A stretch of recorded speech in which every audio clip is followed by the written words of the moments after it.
Today I'm going to be making and applying a simple milk paint. Why make a milk paint? Because it's far more natural and sustainable than store-bought paint, which consists of all kinds of chemicals and can off-gas not only while you're painting, but for years after it's applied. Milk paint also has many of the same qualities everyone's looking for in an interior paint. It's durable and it holds its color over a long time, and it's also totally biodegradable.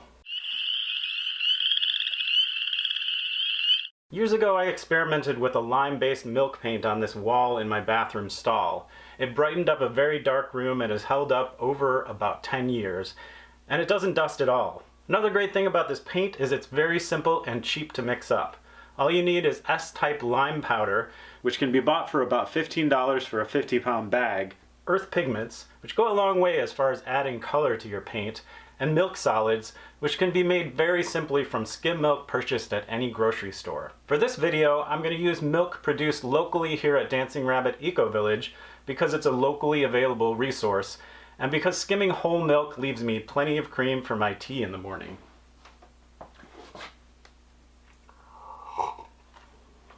I could even make an abundance of ice cream with the byproducts, and I'm always looking for excuses to eat ice cream. But you can only do this if you have access to raw milk, because you can't skim cream off homogenized milk. So you might as well just buy skim milk if you don't have raw milk. What I'm making is the hardcore sustainable milk paint, but the concept is basically the same. I've been doing a bunch of improvements on the timber frame, a straw bale house, in the past couple of years. If you want to see some of these other videos, check out the card links when you're done watching this video. In the last year, I did some finish plaster on the interior of the timber frame addition, a beautiful addition made to the original building built over 20 years ago. The addition is about 10 years old, but like many owner-built houses, wasn't completely finished. I've been gradually putting on the finishing touches. But after finishing the earth and plaster interior, I found the house is very dark. The first floor doesn't get a lot of passive solar light, especially now that some trees have grown up on the south side. Our natural plaster color here, determined by the color of the clay we have locally, is pretty dark. As an interior plaster alone, this makes interior spaces pretty dark, leading to a depressing effect. Although some people like the look of earth and plaster because of its earthy look, and the fact that it can make you feel like you live in a cave. Caves are dark and can be very gloomy. Nothing brightens up a space like a light-colored paint, and this one I'm going to show you today is easy to mix up. It's made of completely natural and non-toxic ingredients, and it will hold up a long time. First, I need to get the milk. Fortunately, we have a few cows at Dancing Rabbit, and people here sell raw milk by the gallon, fresh from our own land. And it's just down the path from where I live. Most interior paints sold these days are acrylic and, although durable, are made of toxic chemicals. Not only do they off-gas, even the low VOC ones, but they're derived from fossil fuel and contain plastics that'll never go away.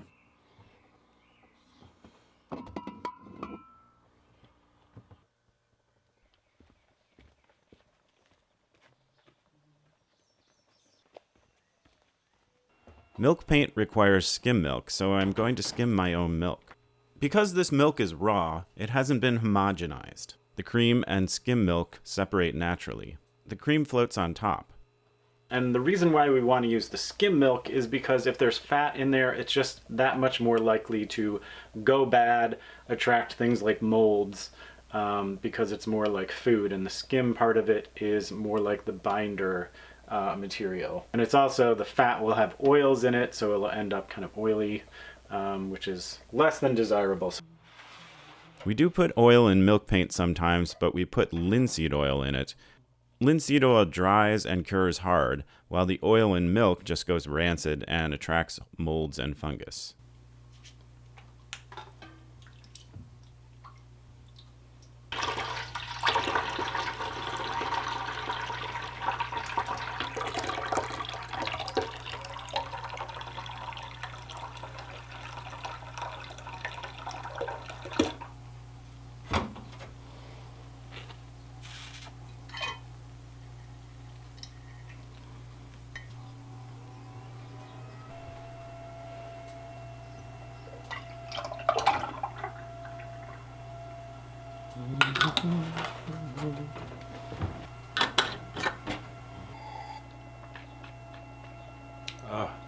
So good.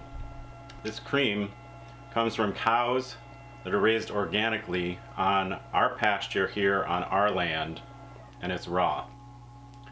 It's probably about as pure and as delicious as you could get cream, and as local, seeing as I got it just down the path. So we ended up with about 1 3/4 gallons of the skim milk, and you can see that it's actually whiter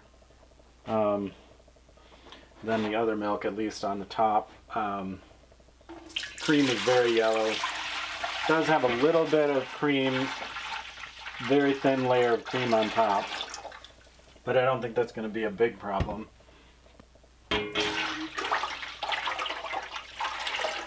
So the basic recipe for making quark, which is basically the curds or the milk solids that we're going to use as the basis for our milk paint, is 2 cups of vinegar to 1 gallon of milk. And you can just use regular white vinegar that you get from any store. And since you're going to be doing this probably with skim milk that you just bought from the store, it's pretty easy to measure out those amounts. I'm doing kind of a strange volume here because as I showed you, we skimmed our own cream off of our milk and we made our own skim milk. So I've got a little bit less than two batches of this, so a little less than 2 gallons. And what we're going to be adding is 3.5 cups of vinegar. One other detail to remember is that the skim milk should be at room temperature when you add the vinegar. After I add the lemon juice, the milk very quickly begins curdling. The chemical coagulation is happening, and the existing curds will bind more of the milk solids in the next few minutes until there's more or less just one big mass.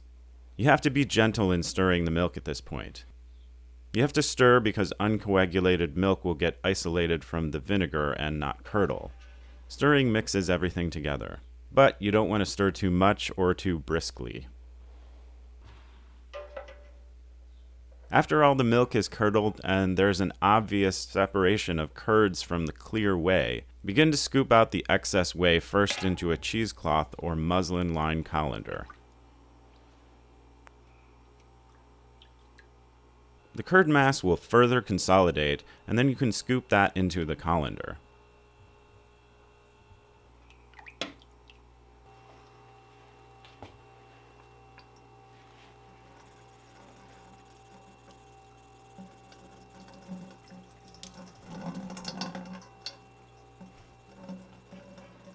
Allow the whey to drain for a while.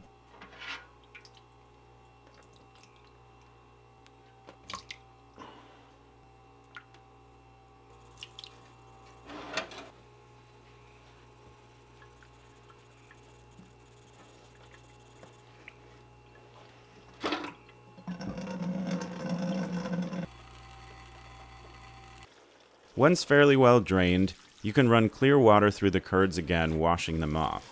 You want to wash out the acid of the vinegar.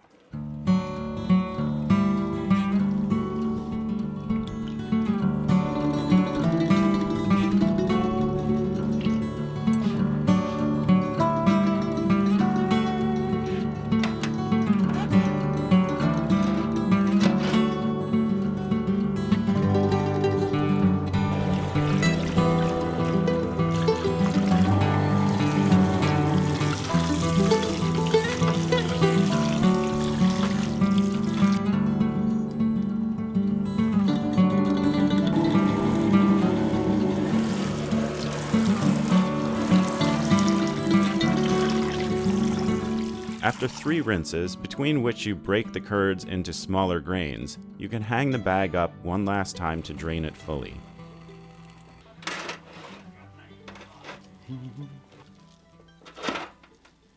You should use the quark to make the milk paint within a day and refrigerate if you're not using it right away. So I wanted to show you this first coat that I did. I used a recipe from earthpigments.com, and I don't think that there was enough lime in the recipe. So I have another recipe that I'm using for the second coat that incorporates a lot more lime. Having more lime is kind of key because when I mixed up this first batch, there just wasn't enough lime, and so the milk solids didn't dissolve. You really need the lime to have a chemical reaction with the milk solids and dissolve them. And if there's not enough lime, you end up with a bunch of undissolved milk solids. And that is not ideal, for one thing, but you can also see that it's a fairly light coat. I mean, I guess in the camera it looks like it's providing some different shade than the original plaster, but I really wanted to have a darker, like a brighter color, I guess. So having more lime in there, the lime's going to add a lot of whiteness to it, and it's also going to be a thicker, like opaque kind of a coating instead of this transparent, very thin coat. It's going to take many coats of this. It would take many coats of this to actually cover this and give the pigment that I want it to give. So this second batch that I'm mixing up, it's got a lot more lime in it, so I'm hoping that it will be just like a thicker coat on here and really be that pigment that I want to change the color of the wall. And then hopefully I won't have to put many coats on, because I really don't want to have to mix up a lot of this stuff because it's very time consuming to do. I'm starting by measuring my quark, since I started with an odd amount of skim milk.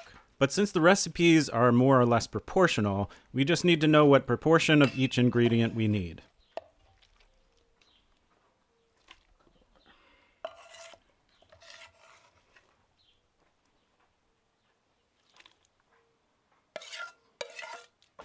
Now I stir up my slaked lime and measure the right amount to add to the quark.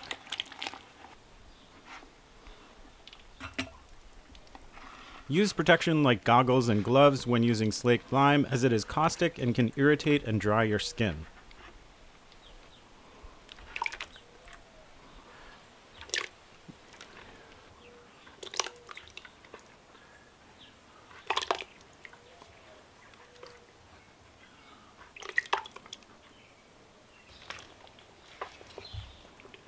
Upon addition of the lime and with stirring, you can see the mixture becoming thinner as the lime dissolves the quark.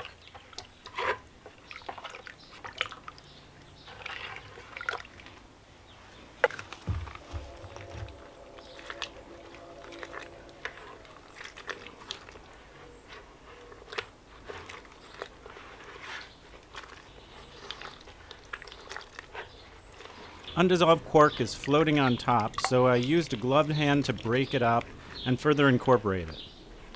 There's still a lot of solids in here, so we're just going to let it sit for a while, because we want to try to get as many of those incorporated as possible, and the basic chemical balance of the lime should eat away at some more of these curds.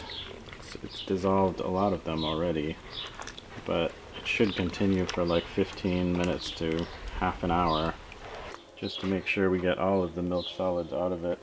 I have sort of run it through the screen a couple of times, and you can see this here is like milk solids that are firming up and kind of becoming like a glue, and that comes from mixing with the lime.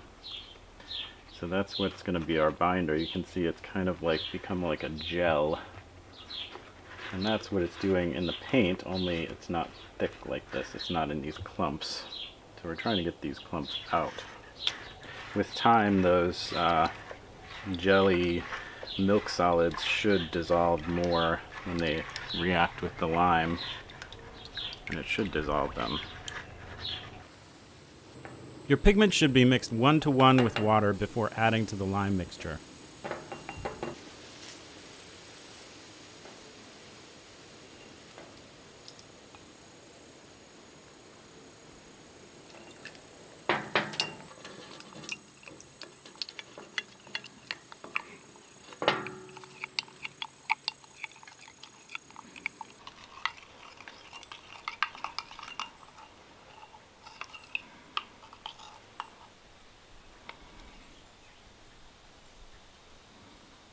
You can add pigment to taste, but realize the final dry color will be much lighter than what the paint looks like. Just remember your proportions of all ingredients, particularly the pigment, so you know you have consistency in your paint color through all coats.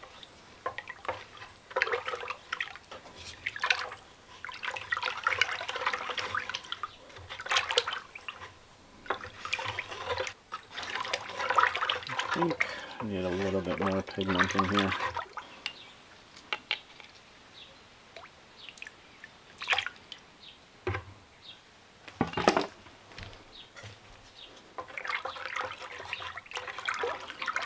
Yeah, that's better.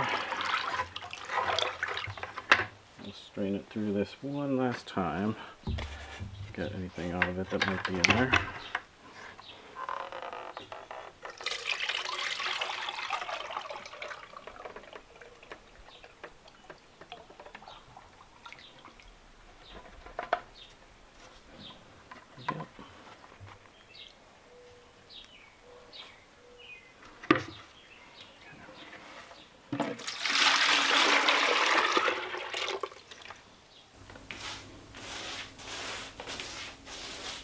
That's much better covering.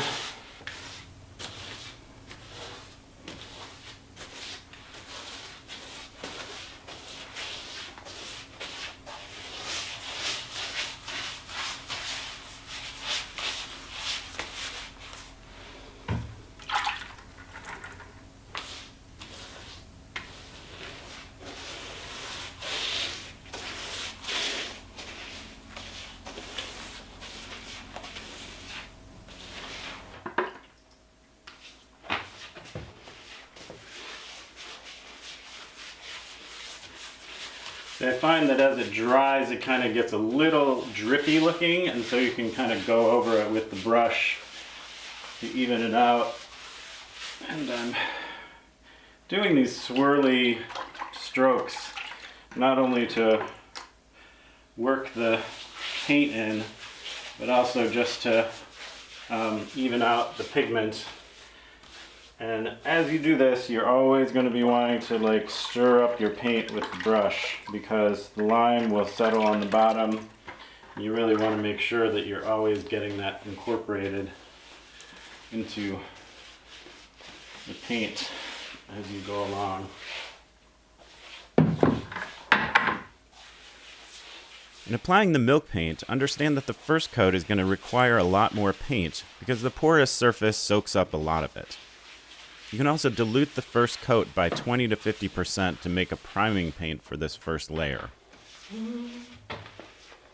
Once you get to the second coat, you'll use at least a third less paint because the first coat will have sealed the surface somewhat.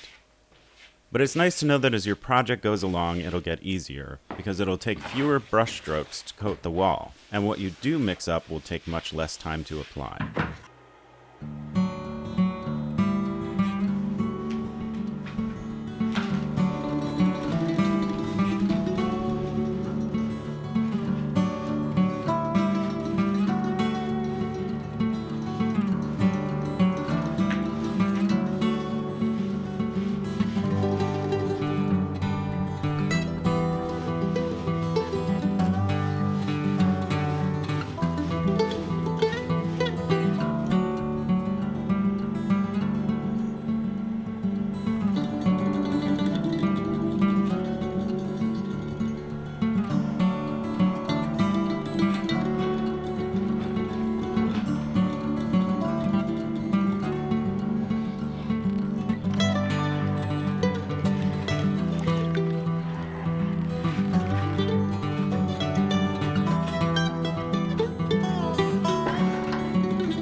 I always feel bad about dumping out the washings from cleaning up acrylic paints. Here at Dancing Rabbit, we can't just dump it down the drain because we don't have a sewage treatment. We have to find a spot away from wildlife or waterways to be sure the gray water soaks into the ground instead of washing away. But with milk paint, you don't have to feel guilty about throwing the water anywhere in your yard. None of the ingredients will be harmful to anything. The lime might even improve your soil. So overall, I like how the milk paint turned out. I don't think that the color is as dark as I wanted it to be. I wanted it to be more like a tan, and it's more like an off-white. So that's a problem. What I noticed is that, it dries a lot lighter than it looks when you're mixing it up. So you gotta add a lot of pigment to it, and maybe even do some test swatches just to see how dark it will end up.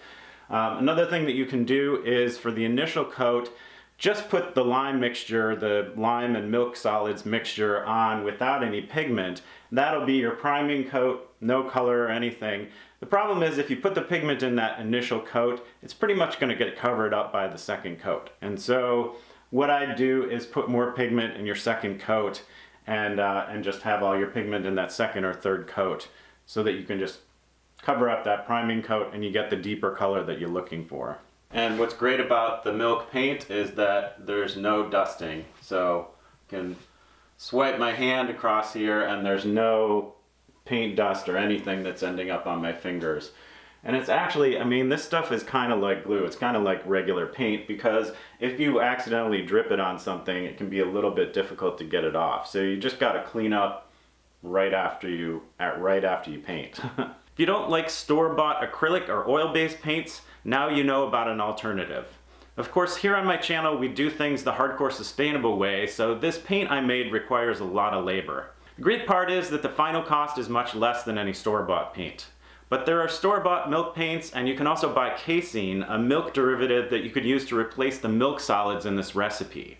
Look for the recipes in the description below. This is Hardcore Sustainable, a channel about my life in a radical eco-village where we're showing people that sustainable living on a community scale is possible. With simple lifestyle changes, we've reduced our impact on the planet by 90%. Check out my other videos to see how. Share and like the video and subscribe to the channel. Also, one great boon to my channel is the recent addition of patrons who support me every time I post a video. This helps fund the creation of more videos and improvements to my production value. You can add your name to this list of patrons and have my never-ending appreciation for keeping this channel going to influence and educate thousands of people to a more sustainable and meaningful way of life. Also, check out the Facebook and Instagram pages for more regular posts. If you really like this video, another easy way to support the channel is by clicking the Super Thanks button below, which looks like a dollar sign in the middle of a heart, and pitch in towards the creation of new videos.